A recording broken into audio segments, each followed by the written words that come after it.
Hey everyone, PadreBull22 here. Thanks for coming by. This is week 8 of Kitty Claw Friday. I'll show the rules right here at the beginning. Now please enjoy the video. So now it's on the screen in the right place. You can hear me. That's very cool. And there we go. So basically what this is it's the Shiny Wasabi Kitty Claw game from GTA 5. And what that is your normal claw game that you'd see in any arcade, pizza shop, whatever you got near you. But there's zero skill involved. As long as you just touch the plushie and it wiggles like that, you have a chance of getting it. So it's sort of just like slamming your head against the wall for, I don't know, 30 minutes plus 1 minute for every follower I get on Twitch and every subscriber I get on YouTube that week. So it's a fun little way I say thank you to anyone who comes by, follows, subscribes, and it's a way that I have, 30 minutes to recap the week, talk about some stuff. I'll talk about movies every week. I'll talk about what's gone on in the streams, any cool stuff that's happened. This will be the time. It's basically the PB cast. It is 30 minutes of me just talking.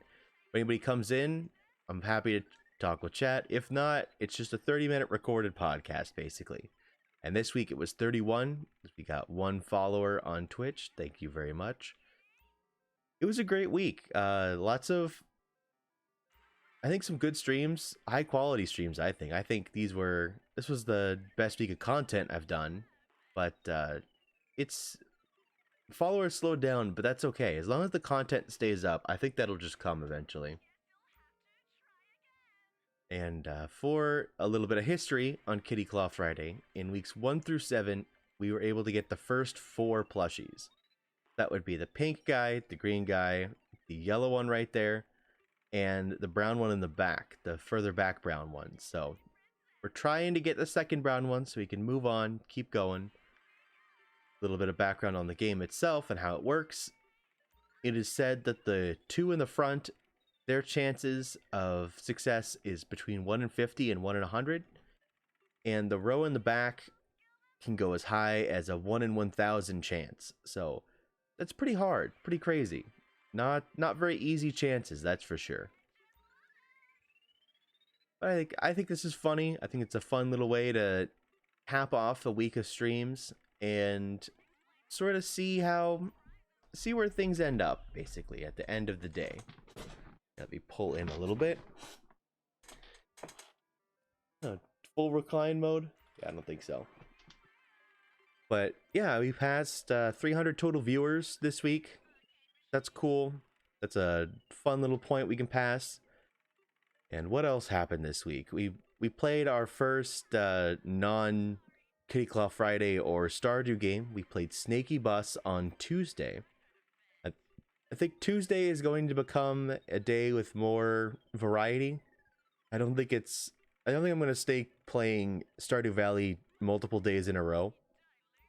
So as long as the format is Monday, Tuesday, Thursday with Kitty Claw Friday on Fridays, we're probably going to switch it up on Tuesdays. So we're going to keep Monday and Thursday as our good old Stardew streams with a variety stream in the middle.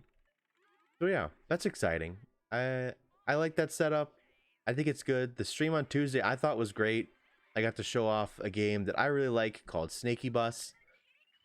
It's a game that's pretty indie. It's not very well known, I would say, but it's enjoyable. I liked it a lot. I think it was a good hour-and-a-half stream. That's probably what those Tuesday streams will probably end up being. But yeah, very cool. As for what's going on outside of streaming, I would say the biggest thing is that this week I saw the James Bond movie. And boy, I could go on about that for the half hour, but I'm gonna keep it spoiler free. Just have some thoughts on general things from the movie. One thing I'll point out is it is very much so a Hans Zimmer movie. he wouldn't be happy to hear this, but you can certainly hear shades of Batman and some of the superhero movies in a little bit of the score. And that's I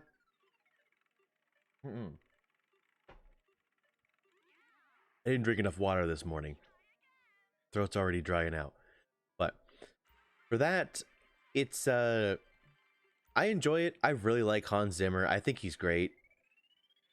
And most of the time you don't notice it, and it fits within the realm of James Bond. But there's definitely some times where you feel this is a classic Hans Zimmer score, and you hear a little bit more Hans Zimmer than you hear James Bond, which it's okay. It's I wouldn't say it's like immersion breaking or anything, but it's not perfect. I'll say it's not perfect. I enjoy the music. I like movies where the music is noticeable, and that is very much a Hans Zimmer trait. It's non Marvel like, where in Marvel all the audio, not the audio, but all the music is secondary and in the background. But yeah, I think it's good overall. Not perfect, but good. I enjoyed the movie. Made less money than I thought it would when I predicted it on Kitty Claw Friday. I had a good week predicting movies. I went a little high on The Last Duel. I didn't think it would do as bad as it did, but I still predicted a not great opening, so I'll take credit for that. And with Dune upcoming this week, it's an interesting week for the movies because we have two major wide releases in Dune and Ron's Gone Wrong, an animated children's movie. But we also have a large selection of smaller movies coming out this week. The most I've seen in a while, maybe the most since, post pandemic and everything. I don't know, post pandemic's not the right word, but you know what I mean. Primarily, the largest of the smaller movies is The French Dispatch, a Wes Anderson movie that's only coming out in about 50 theaters this weekend. But I think it'll do relatively well for that, considering. If I had to place my bets on that one, I think 4 million is reasonable. I think it's reasonable. I might be overshooting it. I might be overestimating how well it's going to do in just 50 theaters. But I still think it's going to do well. That's the big... his movies have had a consistent draw for like 3 in a row, and I think that's going to continue to some extent. 50 theaters is low, so I might be overshooting on that one, but I'm going to stick with 4. I'll go in ascending order. Second, we have Ron's Gone Wrong. Kids' movies are sometimes hard to peg. Sometimes they'll surprise you that just all it needs to be is a kid's movie, and parents will take your kids. Isn't always the case, as you can see the worst opening of all time was a kid's movie. But I think I can safely pin that one as, I'm going to say 14. I'm tempted to say 15. I'm going to go with 14. I don't think it's going to be wildly successful overall. 14 might even be a stretch, but I'm going to stick with 14. I think it's going to do well enough. I don't think there's a bunch of kids movies out that are going to detract from it. Usually when a kids movie has a, what would you call it, a monopoly on the weekend, it does okay, at the least. Then we have to get to Dune.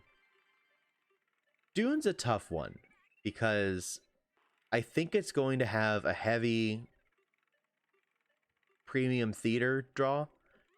Like, I think a lot of people are going to see that in IMAX.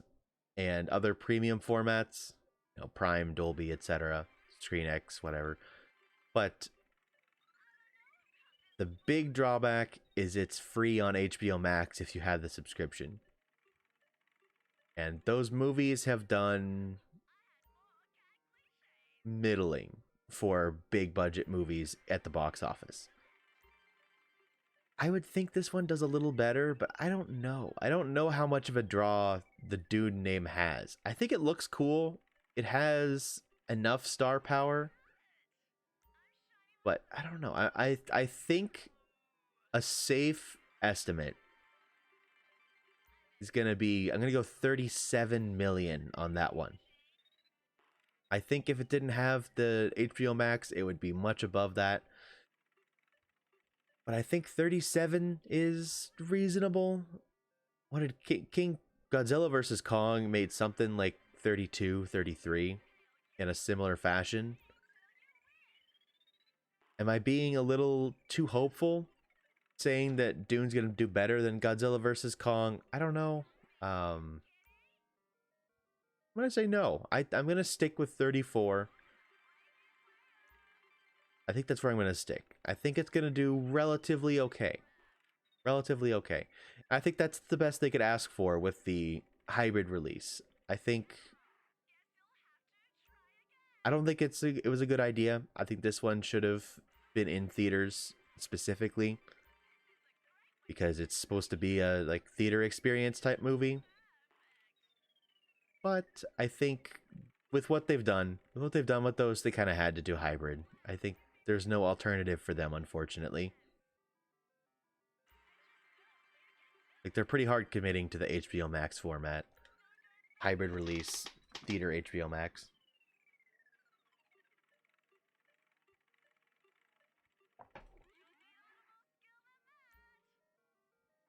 I'm a bigger fan of what Disney's done, where you can buy it at home through Disney Plus, but it's not free. I think that's probably the way to go.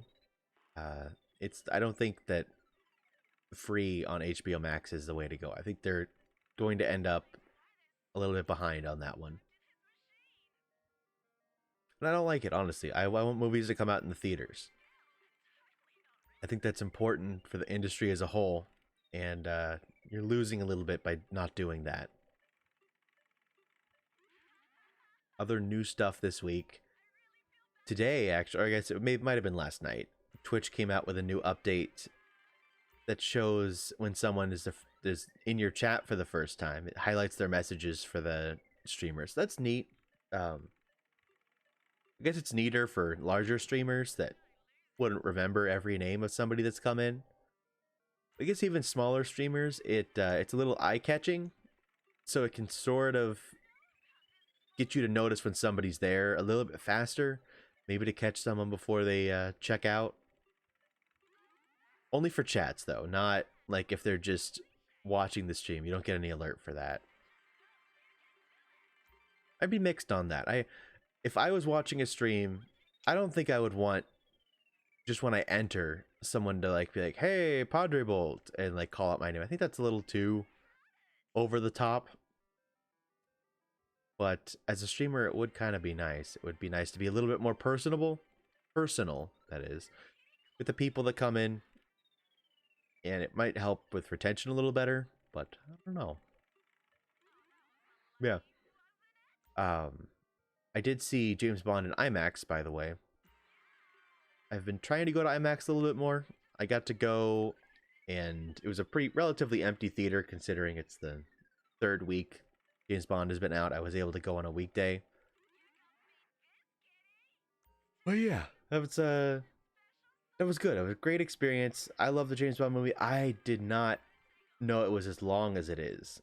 I don't know why I never checked. I usually check run times, and I just didn't look this time for some reason, or it never caught my eye. And it's probably 2:40. I think 2 hours 40 minutes. I know the credits ended almost exactly 3 hours after the trailers started. Ooh, look at that. We got the second guy. That's a great success. How wonderful. We've finished the poop heads in week 8. That's our 5th Our fifth guy. You know, we're going at a clip of more than one every 2 weeks, and that's great. We get to move over to this blue guy. What great news! Congratulations to me and everyone who enjoys Kitty Claw Friday. You can get a little bit better of a view of that older guy in the back with the eyebrows. You can see his clothes now. How great! Great success. Good job, everybody. Can we get... We have not gotten 2 in 1 week. So this could be the week. You never know. We're only halfway in, so we could do it. You never know.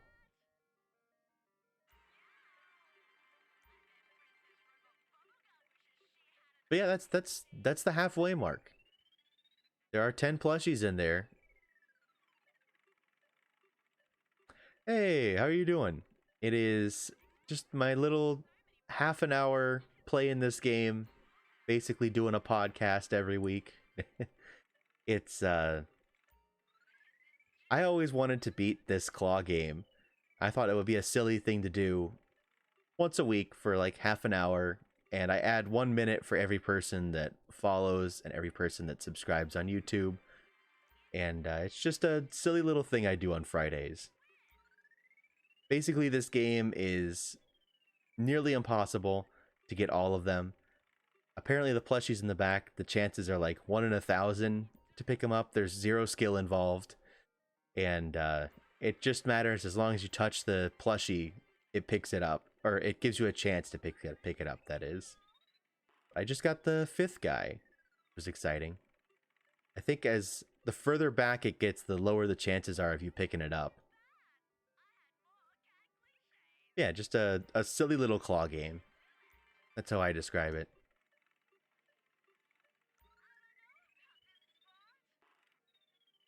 But I've seen people that do it with, like, they set up a bot that just like they have it set to keep going and it plays it like overnight. And I think most people, it's like 10 hours they've spent to get all of these. Like it's just a ridiculous thing you're not really supposed to beat. I thought that it was a little funny thing to do on Fridays. Like, and I like to talk about movies I saw in the week, recap the streams, etc. But yeah, it's a good time for me. I enjoy it every Friday. I try to do movie predictions too.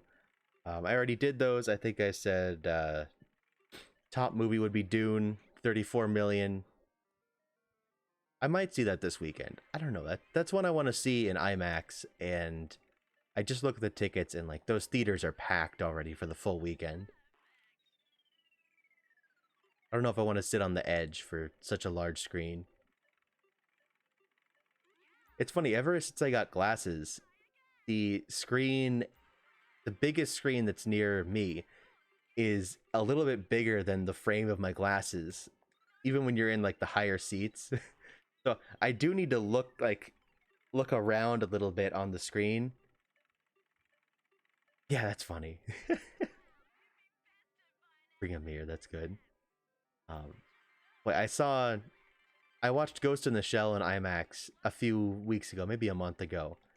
And that was a little bit hard because the subtitles are at the very bottom of the screen.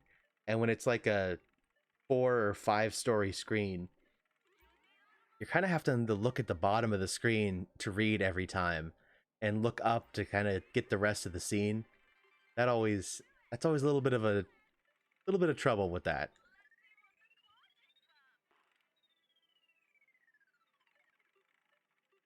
Especially since when I like look under my glasses to like if I see something down there, it's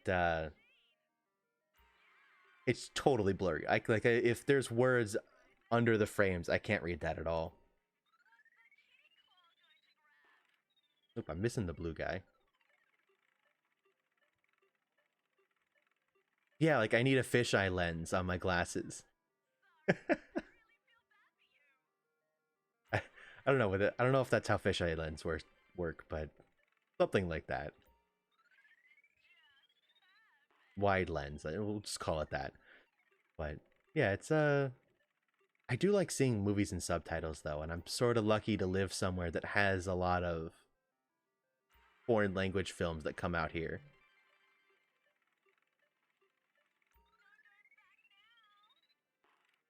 It is the bubbly one, but it's a little bit wider of a lens, I think. But again, that would sort of ruin the movie, putting it like in a bubble. But yeah, we get Indian language movies, I guess Hindi and like Tagalog language movies, and movies from China as well, both in Mandarin and Cantonese, depending. Yeah, that would be realistic. Shape of Water would give you a real first-hand view of the whole movie.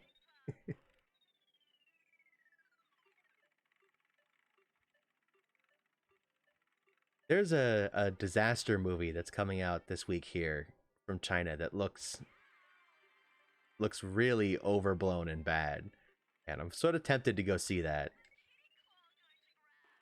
But it you don't like to stereotype, but boy, every time I see a movie that's in uh, Chinese language, whether Mandarin or Cantonese, the entire theater smells so bad of cigarettes. It's all the people that come in, like right when the trailers are ending, the people come in and they've all been smoking outside waiting for the movie. The funny little situation. Seems like that happens every time.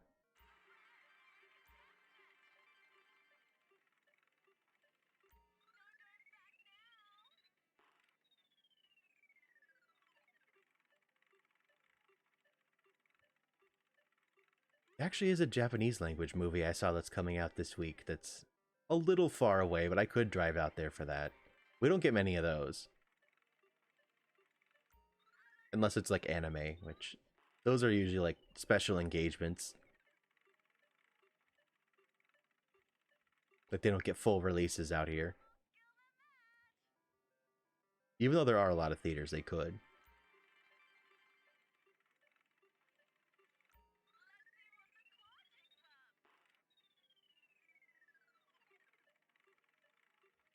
Hmm. Old Chinese films. Some of those are fun. Like a lot of them aren't good, at least by Western standards. They aren't enjoyable in the format, but it's fun to watch those sometimes. I've taken like 3 film history classes at this point.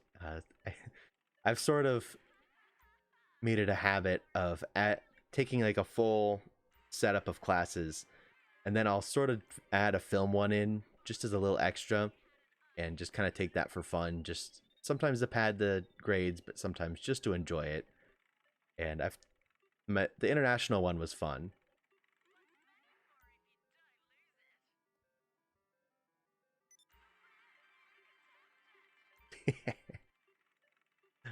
the the folklore movies are fun. You have to admit they're pretty funny.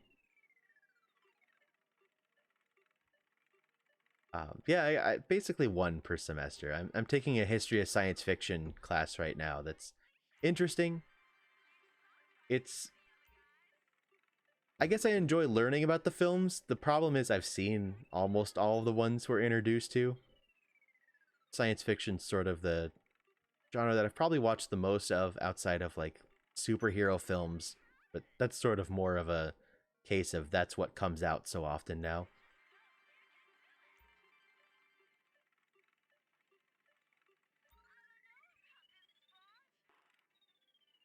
But yeah, I definitely enjoyed my international film class with the Russian films were probably my favorite of like the old films. Some of those are actually really good.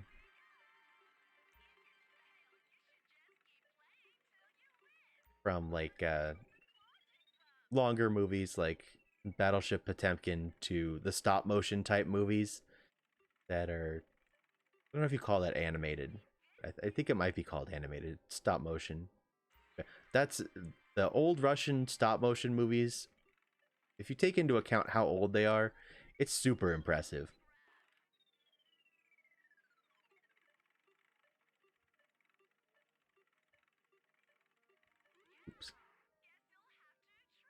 Good storylines too.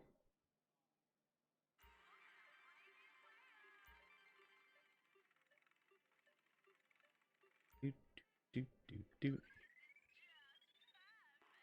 I want to get that blue guy. We'll see if I get him this week. I won't be pessimistic, but I already got one this week. I'm at a pace of like one every 2 weeks. I already got one today.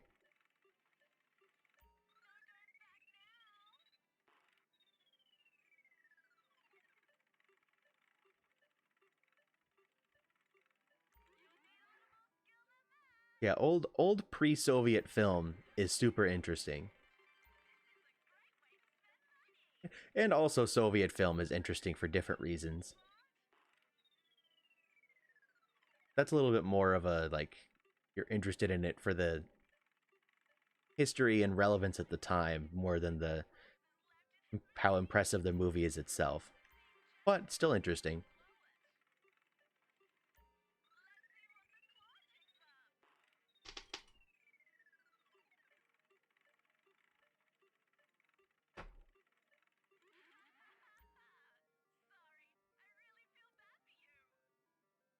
But what movie did I watch last? I watched Ex Machina again for my science fiction class and had to write a paper on that. That's the paper I was writing yesterday.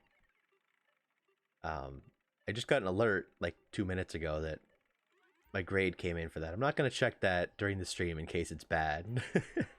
Although there's no way it is.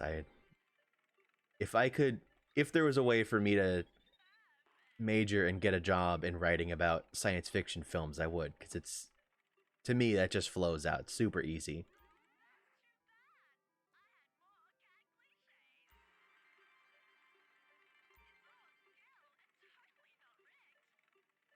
Apparently, all my professors are grading right now because I keep getting alerts from different classes that I have grades coming in. But man, Ex Machina is great. I don't know if you've seen that one, but that's a really impressive movie, especially because it's not crazy high budget and the set is basically so small. You compare that to what other modern science fiction movies are like with like Interstellar and all these super grand movies with such grand scope and gigantic budgets.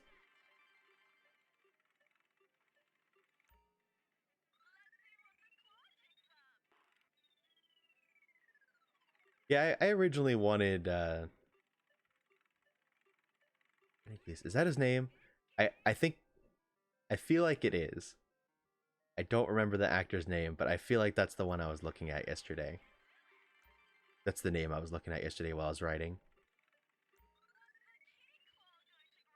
Oh, son, okay. I recognize the name. But yeah, that's it. Yeah, that's a unique name. That's one that definitely should have stuck with me better. But yeah, it's a really interesting movie. One of those that it's very rare for me to be able to go into a movie essentially blind because I see so many movies. I see like every trailer a bajillion times. You know, and they just multiple trailers. So you see a lot of the movie before you go to it, basically. I also keep up on a lot of film writing, so I see a lot of what's going on, what's coming, etc. And I got lucky that Ex Machina sort of went under the radar for me, and it was just coming out at one theater in like a limited release in my area, which again is rare for a medium budget movie, like over millions of dollars. I was able to go see that and kind of just have a blind view of that, and that's a very special memory of mine. Just being able to enjoy something that much where I didn't really know what to expect going in. Unfortunately, that theater doesn't even show small movies anymore, even though it's at the university. That used to be the draw to it. It was like it's the theater on the university campus, basically. Like, oh, it'll show artsy movies. University kids love those, but now it's like the normal Marvel movies and all that. Nothing wrong with that. We just have so many theaters out here that like there's more than enough of those. I think within 10 miles we have 12 theaters, maybe even more. And only one independent theater left. Like, not independent, but more artsy. It's 1 minute left. Who followed this week? That was Greatest Yubi. Shout out to Greatest Yubi. He was here earlier, but I think you might be gone now. But again, shout out to you. And shout out to everybody that came out this week, that came out in chat. I had a lot of fun this week.